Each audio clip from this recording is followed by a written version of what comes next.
Do you want to land a project manager job this year? Have you been thinking about breaking into project management?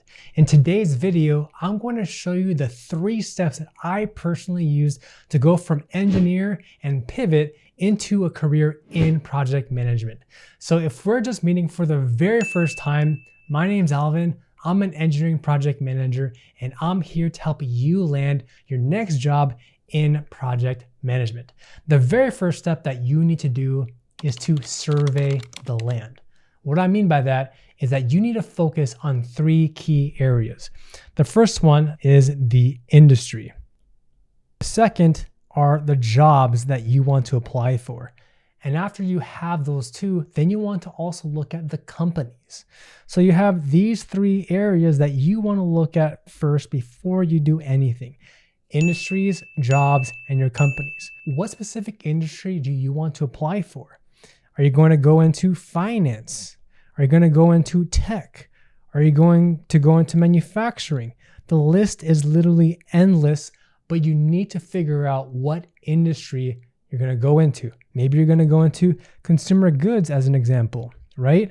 But you have to laser target and just go all in into the exact industry. Usually what I recommend is if you already have experience in another industry, you want to target that same industry because it's going to be so much easier to leverage your already existing experience and go all in on that same industry, right? And then the next category is your jobs. What kind of jobs in project management will you apply to?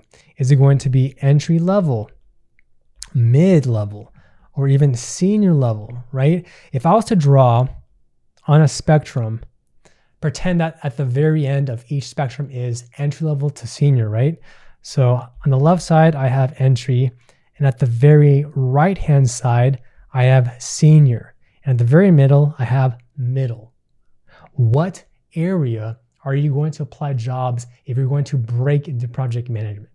If you have years of experience, let's say you're a nurse and you've been working for 5 years already in healthcare, but you see positions in your industry for healthcare, then perhaps you want to apply for jobs that you can leverage that experience, and maybe you can go for anywhere from mid-level to even senior level roles. So then your target would be inside of this range here. Is that making sense so far? Now for me, I was an engineer before, but I had years of experience as an engineer. So I targeted entry to mid-level roles in this area. This is where I targeted. For you, it might be very different. Maybe you're going to only target the roles that are entry level. Whatever it is that you're going to be doing, that's where I want you to focus all in on. Now, the second category that you also need to go all in on is understanding what companies do you want to go after, right? For this video, I want you to come away with at least 5 companies that you want to apply to. Let's say you're going to go into aerospace. What are the top 5 aerospace companies that you want to apply to? Do you have any friends who have worked in those companies? I want you to take a list, right? And then just jot down the top 5 companies that you're going to apply for. Top 5. Top 5 companies that would be on your dream wish list. Because then what you're going to do is after you know your company and you have the jobs that you want to apply to, then you can start creating a database of all of the different jobs from that specific company that are related to project management. Okay, so now you have this database of project management jobs that are at that specific company. Then and only then can you start better understanding what are the requirements and the skills that you need to land that job. Okay, so again, let's take a step back here. You need to create a database of all the job postings for the top 5 companies that you want to apply for. Right? That's step 1. Then you're going to be looking at the project manager jobs for that company. What you're going to be analyzing is what are the top skills and the requirements that you need to know. What do you need to master? It could be in using a specific software like Jira or Microsoft Project. Or it could be understanding how to lead teams in procurement. Whatever it is, you need to develop those skills. But before you can develop those skills, you need to identify what are the top skills and requirements that that specific job is requiring you or preferring you to have. For example, maybe one of the requirements is that you are CAPM certified, right? Or maybe it says you're Scrum Master certified. Whatever it is, you need to write it down. And if this is truly a company that you want to work for in the next year or 3 years, you need to set target and figure out how can you get each of these certifications so you can land that job in the next year or 2 years. You want to be very proactive at getting all the skills and requirements that are required so you can land your entry-level role in project management. Is that making sense so far? Now, I don't want you to feel scared at all, right? I put a picture here of someone bungee jumping. For the record, I'm completely scared of heights. I would never go bungee jumping. It just scares me. It's terrifying, honestly. And I don't want you to feel like you're feeling like you're lost and scared. I don't want you to feel like you don't know what you're doing. That's why I'm creating this roadmap for you with these 3 easy steps that you can follow. I want you to be having these breakthrough moments where you know exactly what you need to do at this point in your life right now if you want to break into a career in project management. So again, know exactly where you want to go. What industry, what jobs, what kind of companies you want to apply for. And when you do that, you'll be able to better understand what are the top skills and requirements that you're missing. What is that gap from where you are now to where you need to be to actually land that position? Once you have an understanding on what those top skills are and those requirements, then you can have a better idea on how to position yourself on your resume. And my friend, I have a free gift for you. I am giving you my free resume template that I have personally used to land multiple project manager jobs as an engineering project manager and a manager in project management. It's completely free because I want you to succeed. Download my free resume template at alvinthepm.com/resume template. Now, the next step after this is to immerse yourself into the world in project management. What I mean by that is immersing yourself is exactly what it means. You have to be able to understand the lingo, right? How can you go on an interview call and talk to the hiring manager or the recruiter if you can't speak the language? So let's say the language is A, B, C, D, up until Z, right? These are all the letters of our language, right? This is the alphabet. But when you're going into a new career path that you haven't done before, you need to be able to piece together the letters in order to make project management lingo.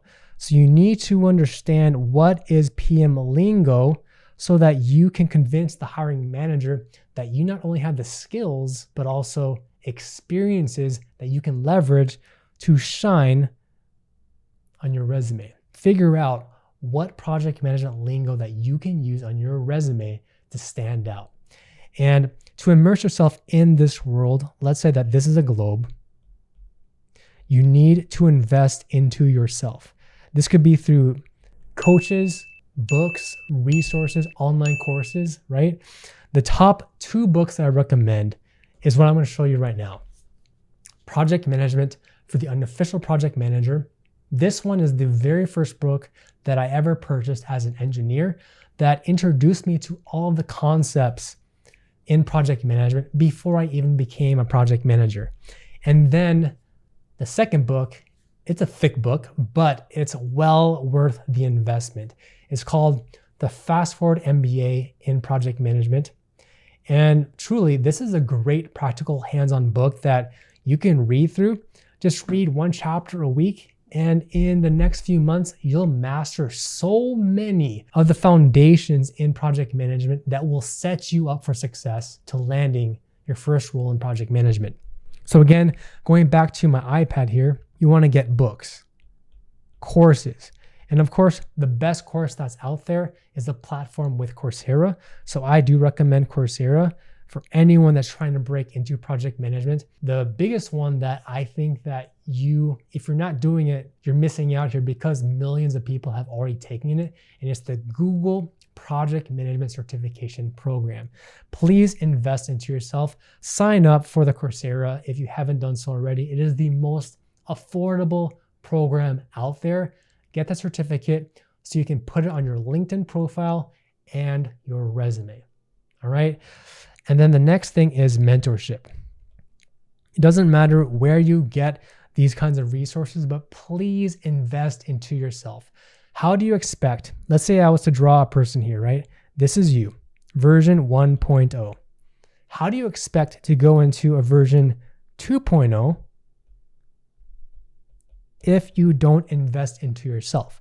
There are so many companies out there that are looking for this version 2.0.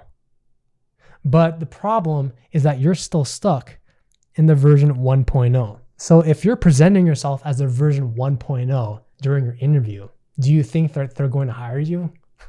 Probably not, right? So you need to do everything you can to bridge this gap and become the version 2.0 who communicates, who persuades, who shows them that not only do you have the skills, but you know the PM lingo and you know how to sell yourself on the interview.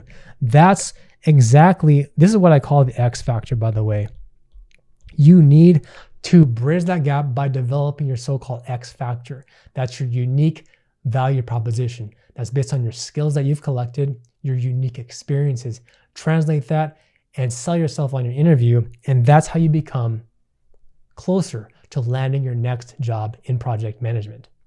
Now, the last step here is to inventory your history, okay? Inventorying your history is exactly what it sounds like. You're going to be looking at your history, but to do that, I want you to do a few things. Number one, let's say that you've worked at a few jobs already. What I want you to do is write down all of your past roles. So let me erase this and let me write here your most recent job roles. Okay, so number 1, 2, 3, 4, and 5. Right? The list is endless if you've worked in industry for 10 plus years. Now, what you're going to do is you're going to take your recent job roles and then you're going to be looking at what were your accomplishments. Okay? I'm not talking about what are your day-to-day tasks. I am not talking about your duties or what I like to call your doo-doos. Your duties do not matter here. I'm talking about your accomplishments, okay? So do not focus on your duties. I want you to focus on your accomplishments.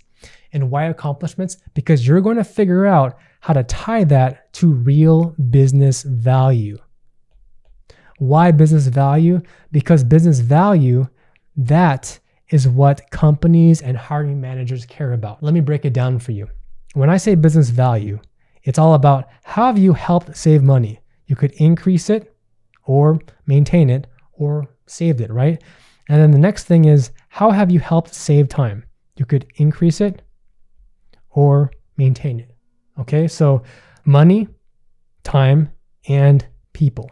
How have you helped gain more customers or improve the satisfaction of employees? So I'll put in here employees and customers. These are the 3 big buckets that you want to understand how your past accomplishments have translated into real business value. Number 1 is money. Number 2 is time.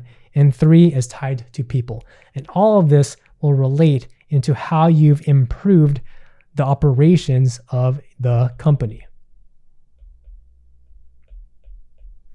Is that making sense so far? 3 big buckets. How have you helped save money? How have you helped save time? How have you improved your employees or gained more customers that will end up eventually driving more revenue?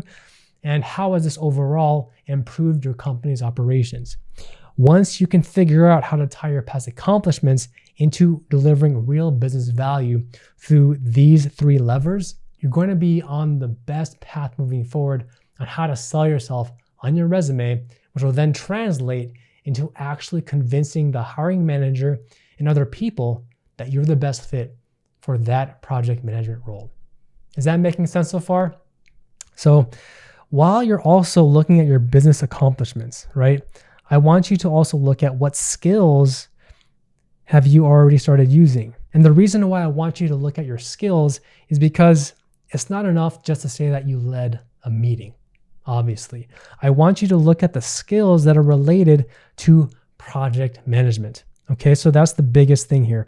Project management lingo.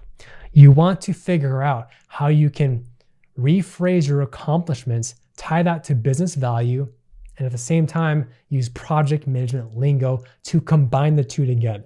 Okay? Accomplishments, business value, and project management lingo. Those three key elements are what you need to do to show your resume in the best way possible that will convince and attract the hiring manager to show them that number one, you know exactly what you're talking about. Number two, you have the skills that are needed to succeed in a role in project management. And number three, you don't need to really sell yourself because you have the experiences in your past roles that actually delivered real business value. Perhaps you led a team to develop a new product, right?